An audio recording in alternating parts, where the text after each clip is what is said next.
Brigadier Anselem Sanyatwe, you are the commander of the Presidential Guard.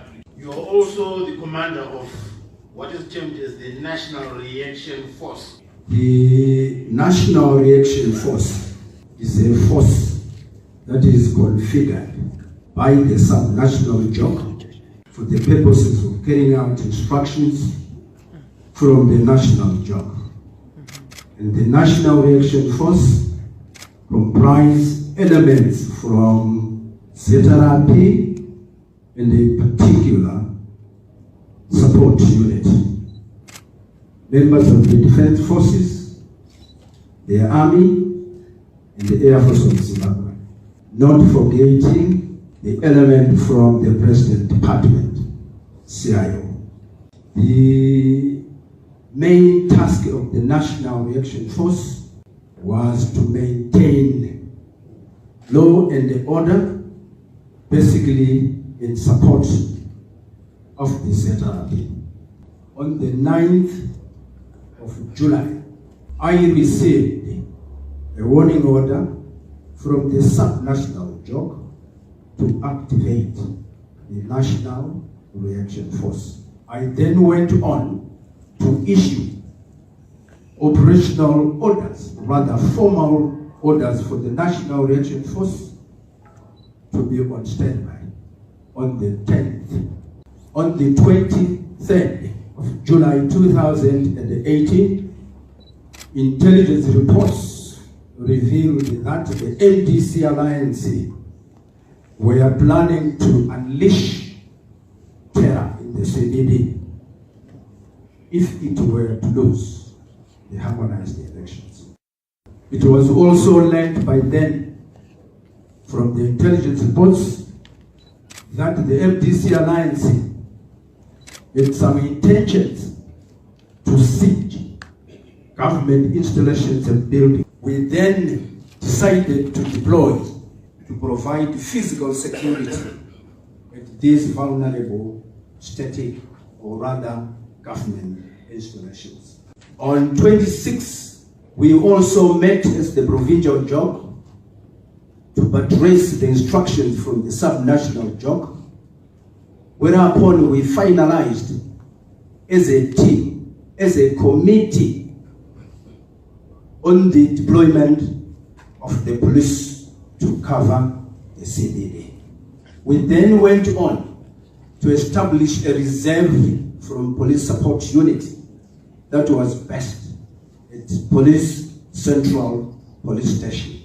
We had to add on by ensuring that we have public order vehicles from the support unit stationed at these vulnerable institutions. All these deployments, therefore, were to be supported by the National Reaction Force, of which I am the tactical commander, which was placed on 100% standby. Now, coming on to the day in question, 1 August, at around 14:30 hours, I received an urgent request from my colleague, Senior Assistant Commissioner Mvele, who by that time was Propol Harare Province, to the effect that he was requesting my hand to assist in restoring law and order in the CBD. The Senior Assistant Commissioner, who is also a member of the provincial JOC, confirmed to me that the situation had deteriorated in the CBD and that the police were unable to contain it.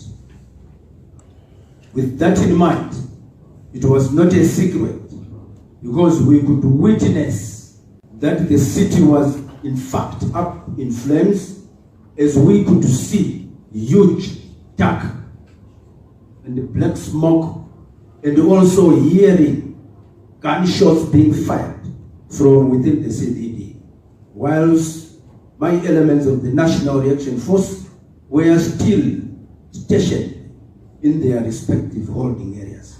Then at that point, I was also summoned as the tactical commander by the sub-national job commanders, who in fact comprised the Deputy Commissioner Operations, Levis Banda, the Chief of Staff, Major General at Army Headquarters, Major General Sigauke. On that date, we had Director Operations from Air Force of Zimbabwe. They then summoned me to report to Army Headquarters, Josiah Togo Garamagama Barracks, and in particular at the football pitch where the helicopter had landed. I was then briefed of the chaotic situation that had unfolded in the CBD, that the situation had gone out of hand by the Deputy Commissioner responsible for operations, Levis Banda. And then I was jointly tasked by the subnational job to deploy and restore law and order in the CBD.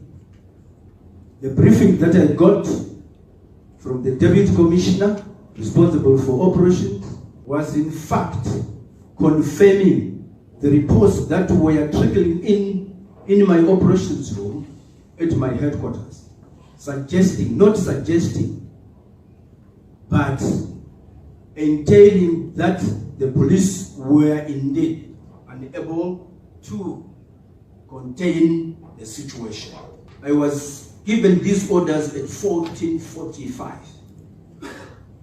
I then carried out what we term in military terms a quick deployment estimate, whereby I had to box the CBD into 3 sectors. The information that we received, or that was given to me by the job commanders, were in fact enough to enable the National Reaction Force to deploy. Please take note, the National Reaction Force do report and receive instructions from the sub-national job.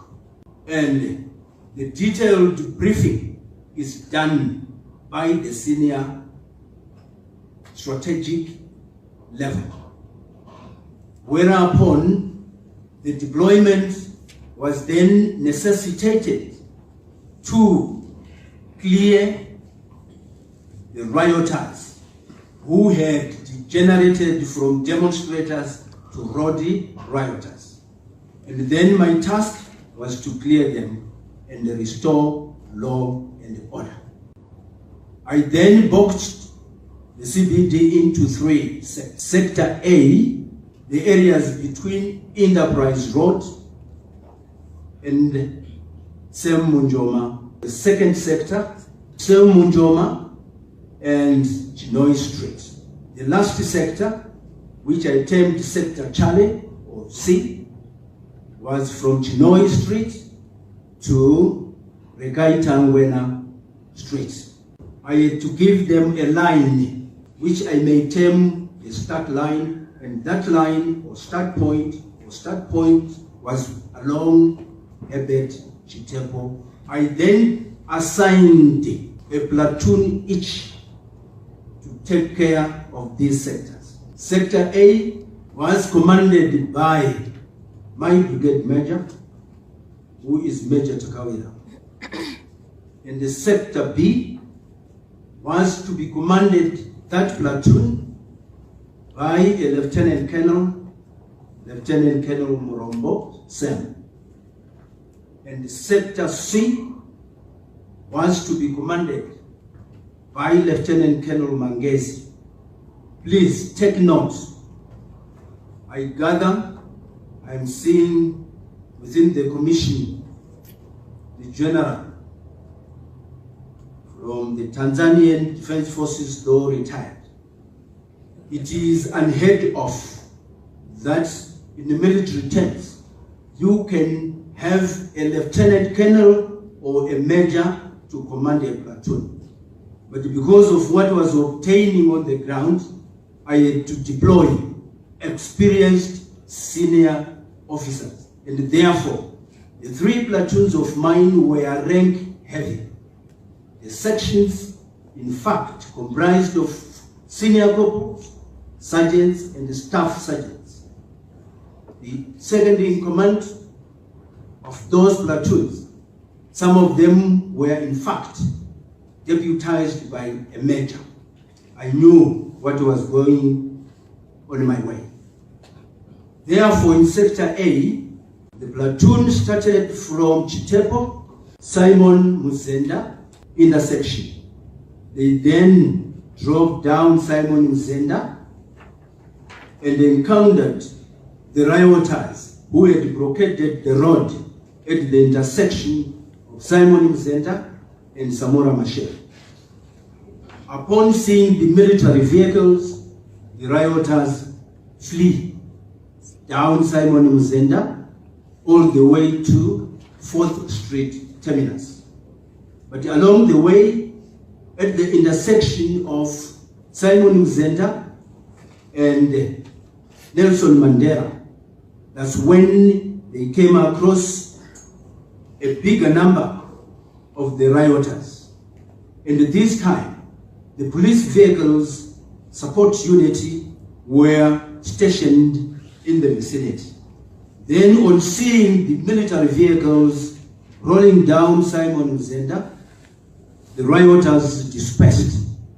Some went as far as Simon Muzenda and Robert Mugabe, 4th Street terminus, and the others had to flee due west along Nelson Mandela to Harvest House. Then the platoon had to split into 2 sections of a vehicle each. One followed the rioters at the terminus at 4th Street and dispersed them along Robert Mugabe to Enterprise.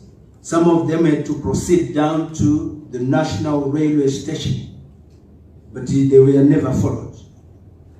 The section that went to the terminus, the section received the information or reports from the intelligence personnel who were deployed that there were people in the ZANU-PF provincial offices at 4th Street who were trapped and locked up in those offices. And therefore, can you come and rescue these people? Then the major who was with that section had to drive back to the offices of Harare provincial ZANU-PF offices using the road that is in front of Roadport all the way to the provincial offices. On arrival, for sure, he had to rescue the people who were trapped in the offices. In fact, the rioters wanted to touch them whilst inside the offices. He also witnessed about 6 vehicles that were touched. Among those 6, one of them was a minibus, of course, belonging to ZANU-PF. And the 7th one was still burning. And then that section had to extinguish the burning vehicle. Whilst at the ZANU-PF provincial offices, the section witnessed also trails of blood on the tarmac.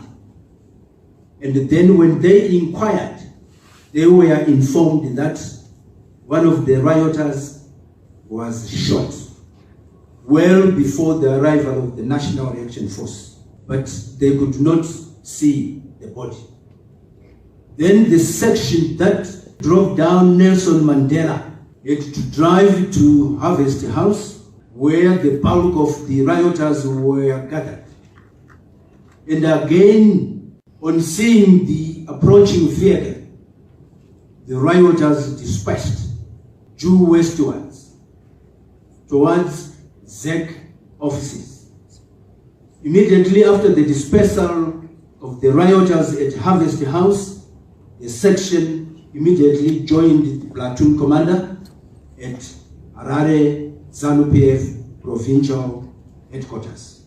If I am to say, it was a platoon accompanied by members of ZRP support unit. The second platoon, under the command of the Lieutenant Colonel Murombo, drove all the way along Chitepo Avenue into Sector B, the center sector. They drove to Harare Street at the intersection of Chitepo and Harare Street. From there, they turned down into the CBD along Harare Street. On the way at the intersection of Harare Street and Samora Machel, they then witnessed the intersection was blocked. It was barricaded with a sizable number of rioters who were there. On seeing again the approaching vehicle, the rioters dispersed. They flee towards ZEC offices. But because this platoon could not proceed down Harare Street because of the blockades, and bearing in mind tires were burning on all of these intersections, he then drove along Samora Machel into Rotonlo, as that intersection was cleared, earlier on cleared by the elements that deployed in Sector Charlie. They drove all the way down Rotten Road to Jason Moyo intersection with Rotten Road. This is where they came across a rowdy and a determined rioters. But before they moved from Samora Machel all the way to Rotten Road, the commander of the platoon in Sector Charlie, Lieutenant Colonel Mangezi, had asked for reinforcement because he was unable to handle the situation as the number of rioters had swollen to approximately 4,500. Then he had to ask for a reinforcement. But because the situation that was coming up from the intelligence teams that were deployed in the CBD revealed that there was little activity in Sector B. Then I subsequently tasked the platoon that I deployed in Sector B to reinforce Sector Charlie. Then this platoon, when it got to Net 1, that's when this platoon faced stiff resistance, even throwing missiles to the troops who had debussed. Some were even chanting MDC Alliance slogans and also chanting words to the effect, Futi Zao Masoja Hatsina Mabara Endai Mundo Zitore. But in Masoja, words to that effect. There were more than 3,000 at ZEC offices. Then at that time, that's when the platoon had to employ or exercise crowd dispersal drills, whereupon the platoon commander had to order the troops to fire warning shots in the air. If I am to repeat, warning shots in the air, which led the rioters to flee. But however, that platoon never witnessed any casualties all the way to Mbare. That was about Sector B. In Sector Charlie, started from the intersection of Chitepo Avenue and the Rotten Road. They drove down Rotten Road and they encountered rioters who were singing and chanting MDC Alliance slogans at the intersection of Rotten Road and Samora Machel. The intersection was barricaded by boulders. tires were burning. Then they had to clear up those rioters at the intersection. But they then first determined the rioters who were attempting to scale up the perimeter fence at ZANU-PF headquarters. Also, these rioters were throwing missiles inside the premises, thereby damaging some properties and the vehicles. He then, because his primary task was to secure the Z Command Center, as we had information that the rioters wanted to touch the Z Command Center as well as ransacking the entire center. He then pushed his men, leaving others to deal with those rioters at ZANU-PF, and drove all the way to Rainbow Towers. But then he witnessed the bigger number of the rioters of approximately 4,500 at the entrance of the guard room of Rainbow Towers. He immediately dispersed them. He also had the use or the support of the POVs, 2 of them that were stationed inside the premises of Rainbow Towers, just by the entrance, but inside the main gate. On seeing the approaching vehicles of the National Reaction Force, the rioters then dispersed and flee towards the southern direction, towards Mbali. When they had dispersed, he then received information to the effect that the rioters had also seized ZBC Mbali station. He drove all the way down to ZBC Mbali station and then immediately dispersed the rioters. This platoon also never fired a single shot. However, the National Reaction Force then restored law and order in the CBD at around 16:30 hours.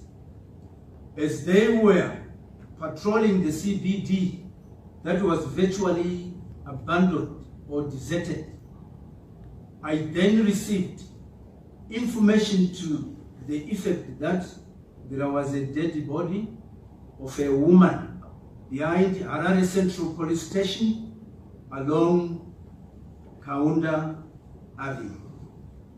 I then verified this information with the proper Harare province, who in fact confirmed this incident. He further confirmed to me or informed me that a second body was picked up at Christmas Clinic along 4th Street or Simon Muzenda Street. He went further to inform me that another body was dumped at the reception of Nyatwa Hospital. Then the other 3 bodies, I only learned about them through the